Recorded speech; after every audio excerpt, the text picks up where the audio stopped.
Jeden Tag sterben auf den Philippinen 6 bis 7 Frauen und Mädchen an den Folgen einer Geburt. Jedes Jahr kommen auf den Philippinen mehr als 25.000 Babys tot zur Welt.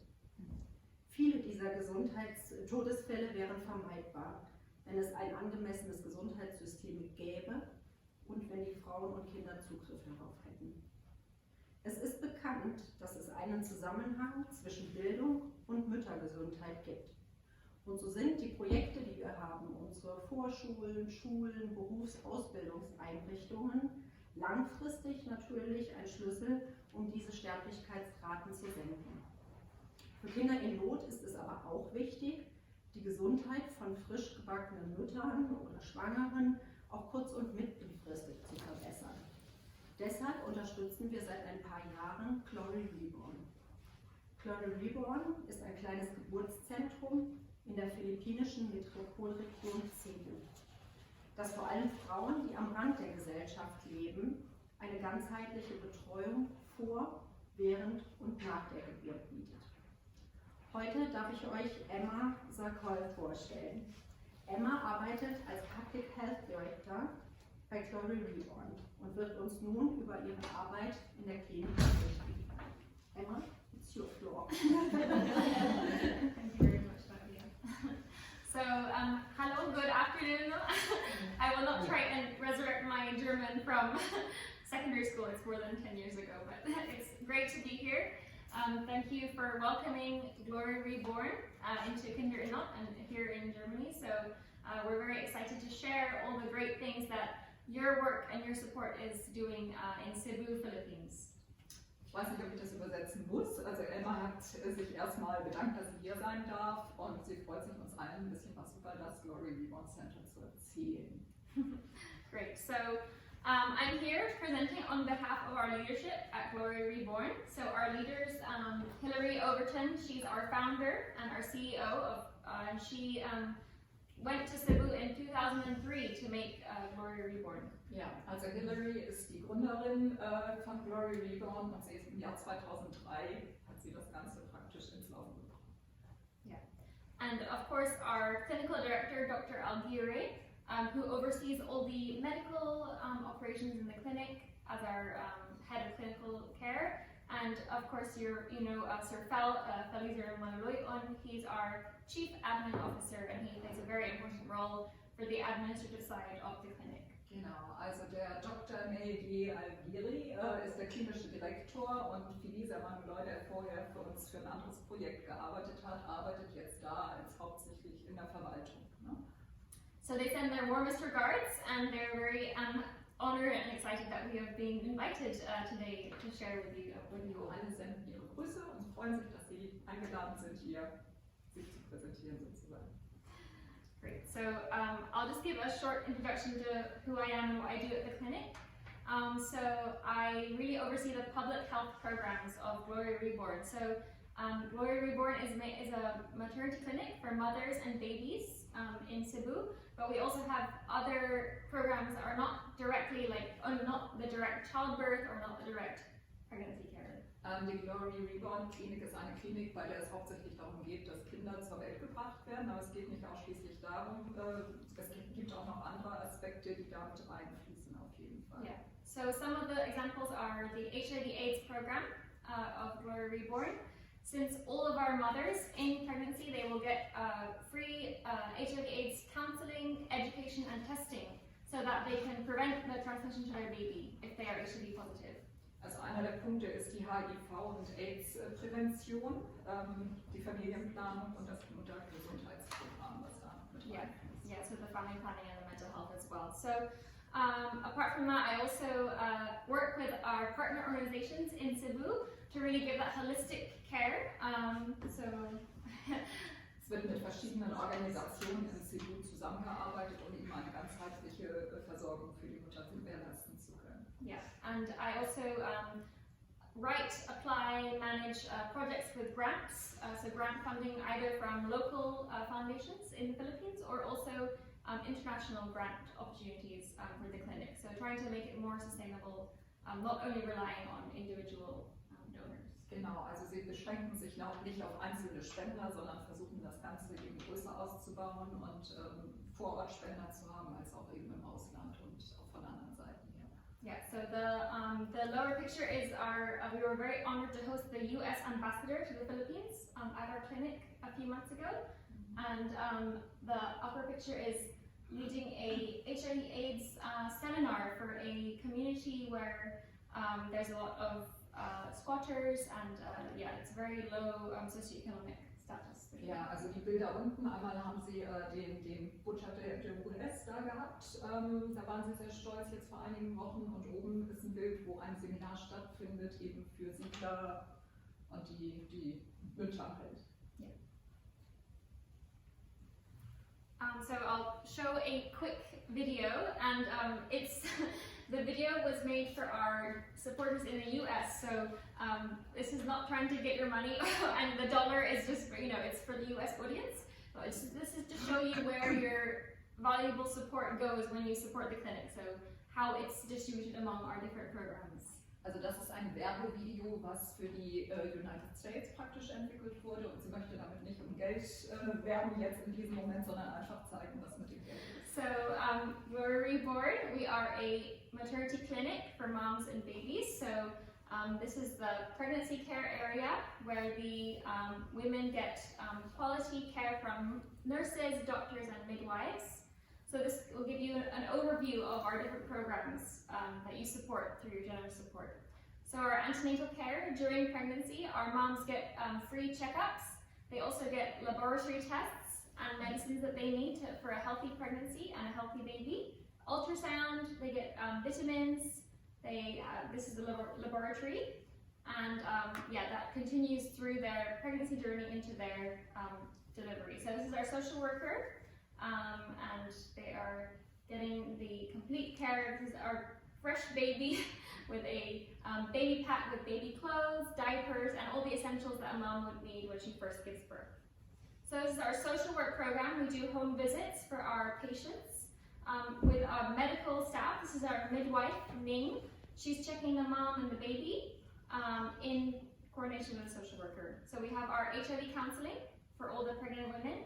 We also have social work support in the postpartum period, and this is our postpartum ward where mothers can stay for free for 1 day after they give birth to their baby. So yes, our labor and delivery room where the babies get born. We do skin-to-skin contact with the mom and baby after birth, so we do not separate mom and baby. This is our water birth, our water birth program, which was new in 2021. Where those moms who can afford will pay for private care, and then they will subsidize the care for the lower socioeconomic status moms.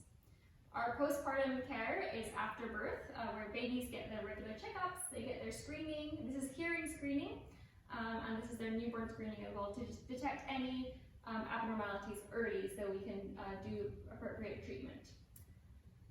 So our admin program, this is taking care of our certificates and our licensing in the Philippines, and also for staff training and continued education.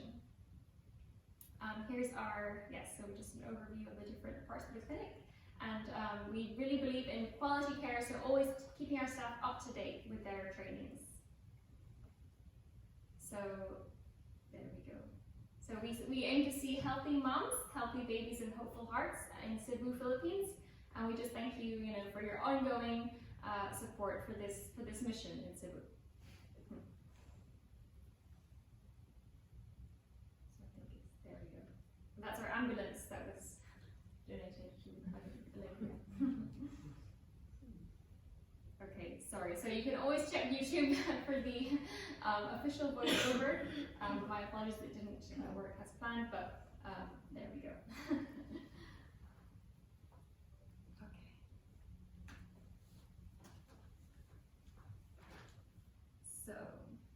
So yes, to give you an overview of the programs. So of course we want healthy moms. We believe if you invest in a mom during her pregnancy, you will also see a healthy baby at the end of 9 months. Also Glory Reborn ist davon überzeugt, dass es Sinn macht, in gesunde Mütter zu investieren, um somit auch gesunde Babys auf die Welt bringen zu können. Yeah. Our social work program is a very important part of our services because it means that our moms can access the care they need through support, through financial support, through the provision of free care, because some of these women really do not have any extra income to spend on healthcare. Die Mütter erhalten die Unterstützung, die sie benötigen, um eben auch Zugriff auf staatliche Hilfen zu haben und eben auch um sich selbst diese Fürsorge zu sichern, die sie brauchen, um gesunde Babys auf die Welt zu bringen.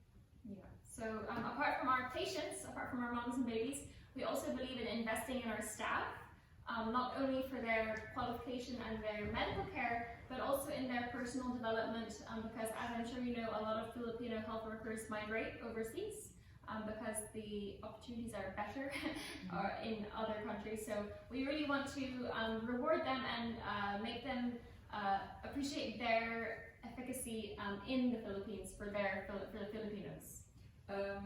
Emma sagt, dass also sie auch unbedingt in ihre Mitarbeiter investieren, weil sie daran glauben, dass es eben Sinn macht, ihre Mitarbeiter zu fördern, weil viele dazu neigen, ins Ausland abzuwandern, und auf die Art und Weise versuchen sie dann halt auch zu motivieren, da zu bleiben und sie weiter zu unterstützen.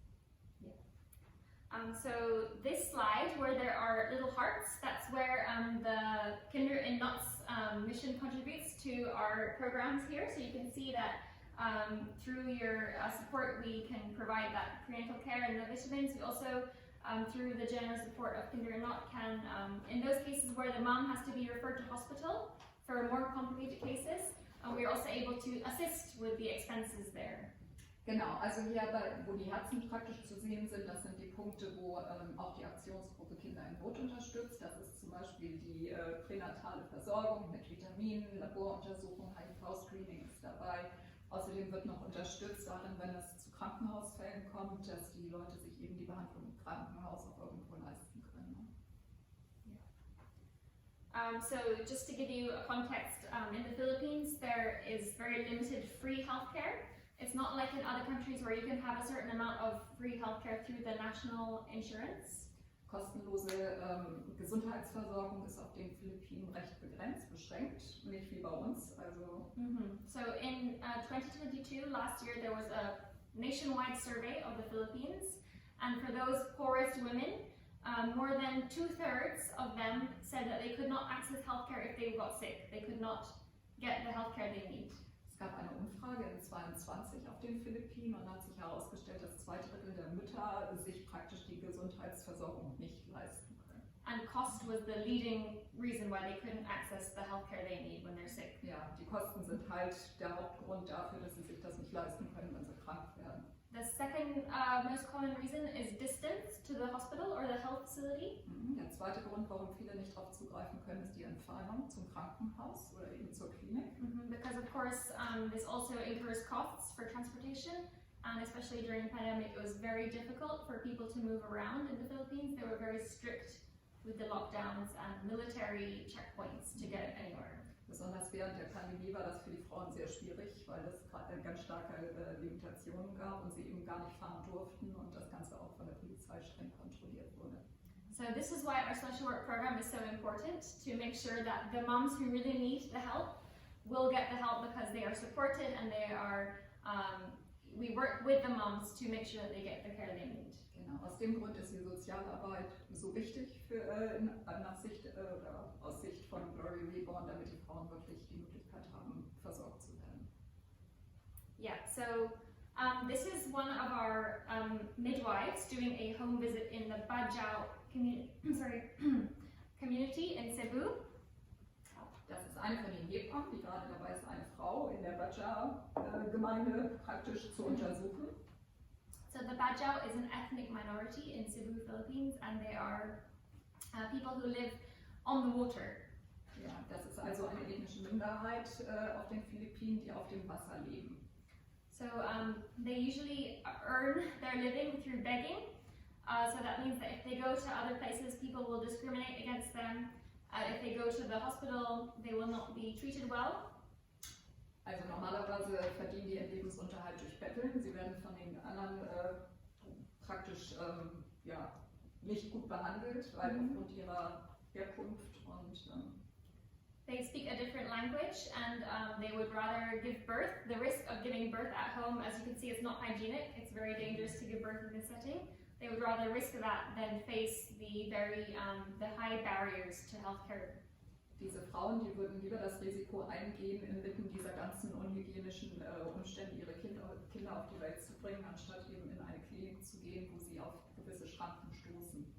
So that's why it's so important for our social work and our staff to really go to the community to see where these women live, to see the reality, because you can give healthcare advice, but it's a different story if you know what the situation the mom is in. Genau, und aus diesem Grund gehen die Sozialarbeiter also wirklich raus zu diesen Müttern, gucken sich die Situation vor Ort an, um sich auch selbst ein Bild davon zu machen, wie es den Frauen dort geht.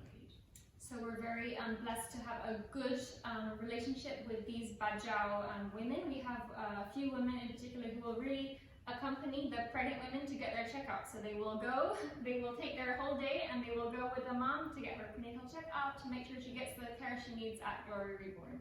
Also die haben eine sehr gute Beziehung zu diesen Frauen und die Sozialarbeiter, die begleiten diese jungen Frauen dann auch wirklich, wenn es auch selbst einen ganzen Tag dauert, zu den Untersuchungen und zu den Ärzten und bei allem, was da eben anfällt. Yeah, so the next slide just gives you a quick overview. I know it's hard to read, I've got some more recent statistics for you, but a quick overview of our 20 years in Cebu. So we were founded in 2003. We are licensed by the Department of Health, DOH, Department of Health, the DSWD, that's the Department for Social Welfare and Development, and then PhilHealth, the health insurance.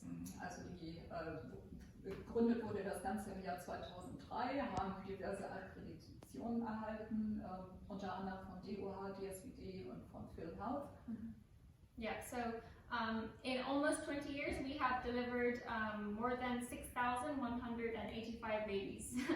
So that's 6,000 babies and moms that were supported through your generous support and other people as well. So. Also in 20 Jahren wurden rund 6.100 Babys zur Welt gebracht. Und yes.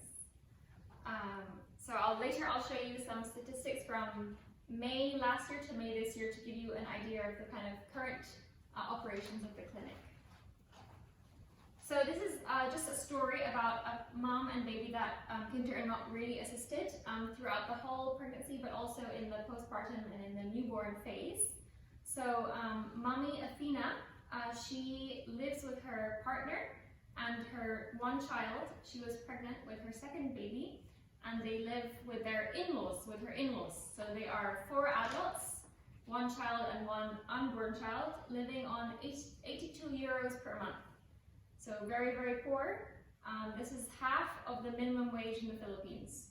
So it's very, very marginalized. Das habe ich mir sogar notiert. Das also ist die Geschichte von der Mama Athena und von ihrem Baby Saraya. Geboren, oder die Mutter hatte also schon, das war die zweite Schwangerschaft, und die Familie lebt zusammen mit den Schwiegereltern. Und die ganze Familie ist praktisch, lebt von 82 Euro pro Monat. Yeah, so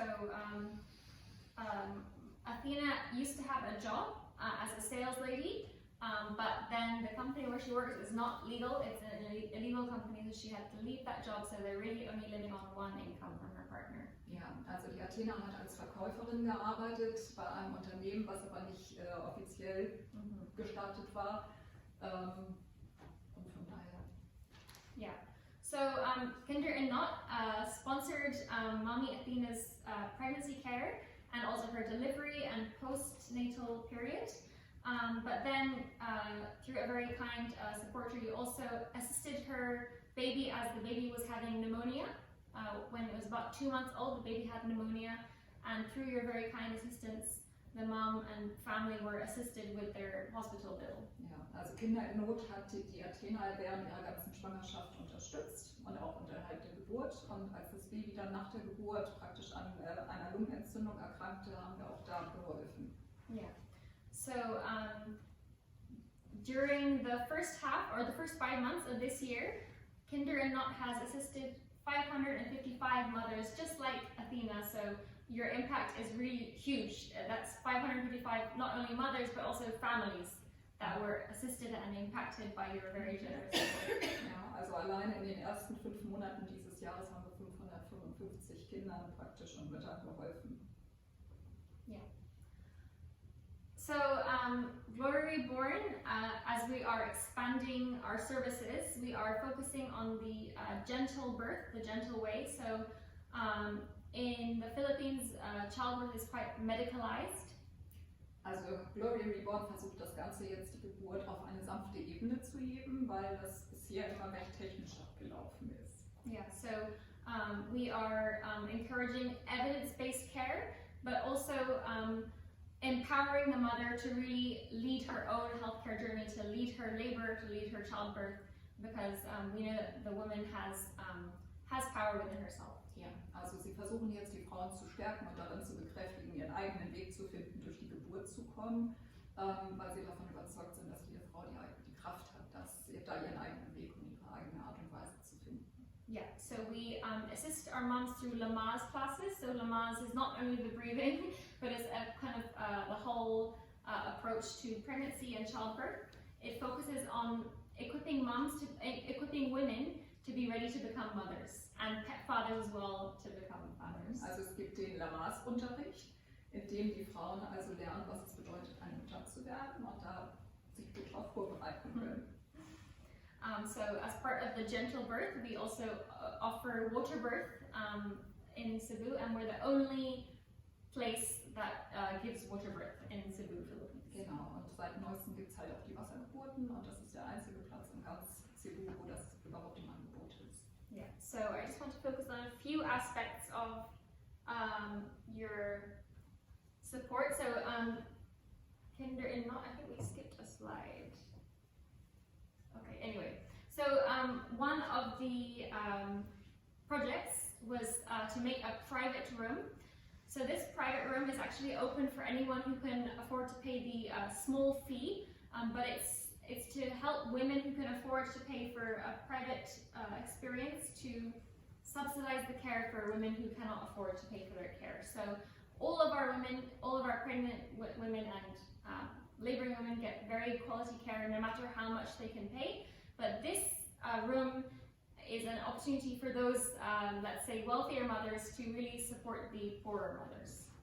Okay, also es wurde jetzt also noch ein Private Room eingerichtet, in dem also die Frauen, die sich das leisten können, privat in Ruhe ihre Kinder zur Welt bringen können. Und dadurch, dass die dafür bezahlen, werden wiederum dann die ärmeren Mütter darin unterstützt, eben eine gleichwertige, gute Versorgung unterhalb der Geburt zu erhalten.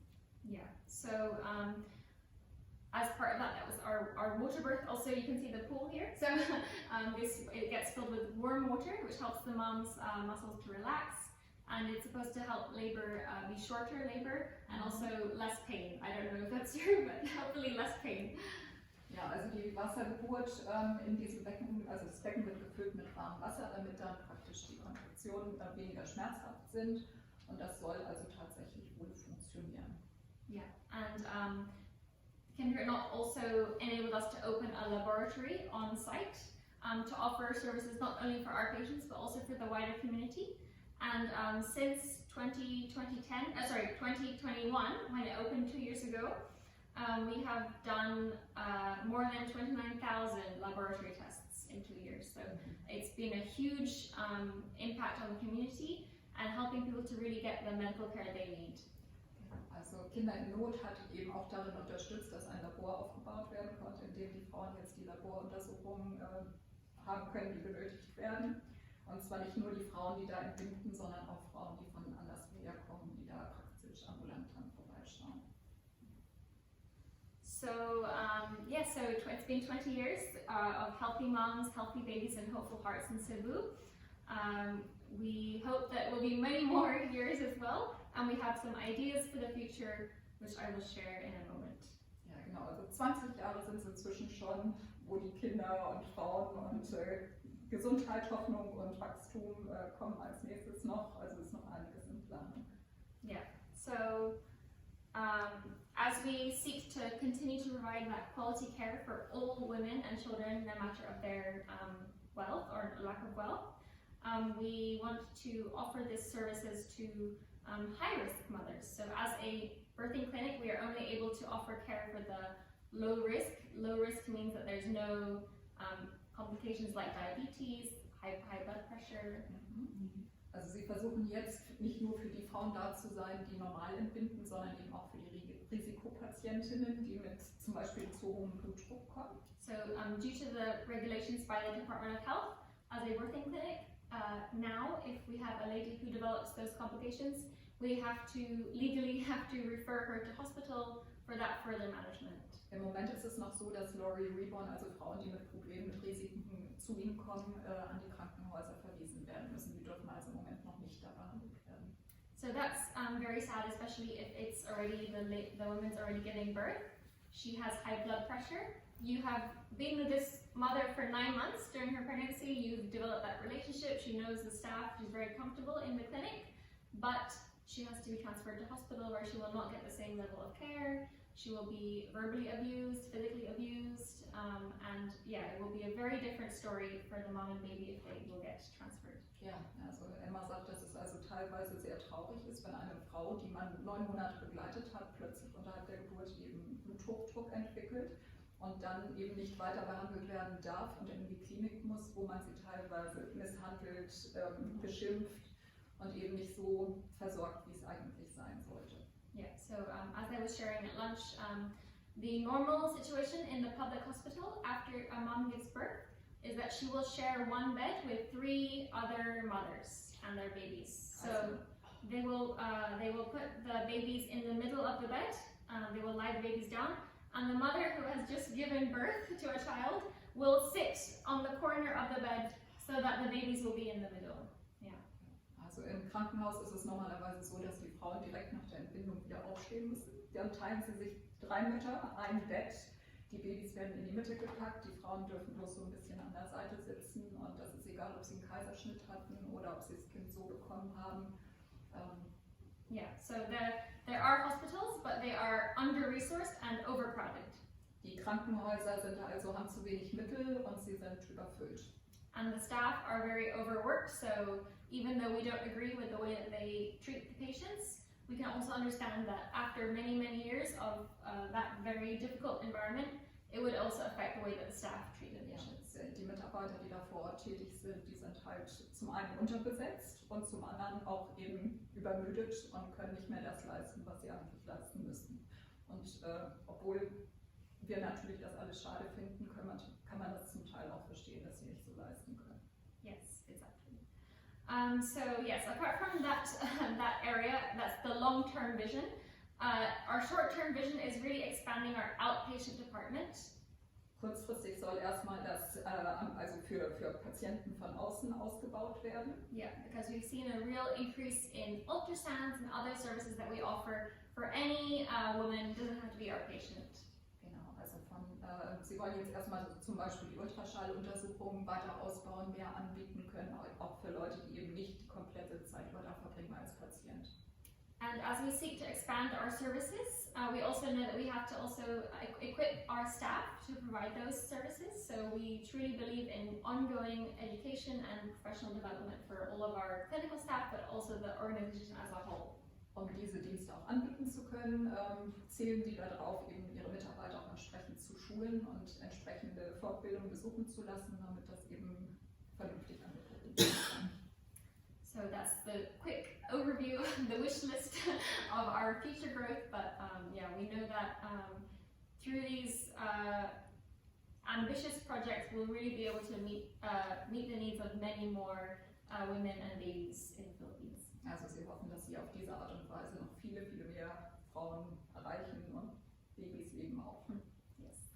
So we just want to say thank you so much for helping us reach this stage. It's only through the support of Kinder and Not that we really got here through our laboratory and our private room. It's really been a level up for Glory Reborn. It's not the same as when I joined 8 years ago. We've really expanded and I'm just seeing the real taking off of our services in the community. So we just want to send our deepest thanks to Kinder Not and your sponsors as well. And I know that you have impacted many more lives than you could even imagine. So thank you so much.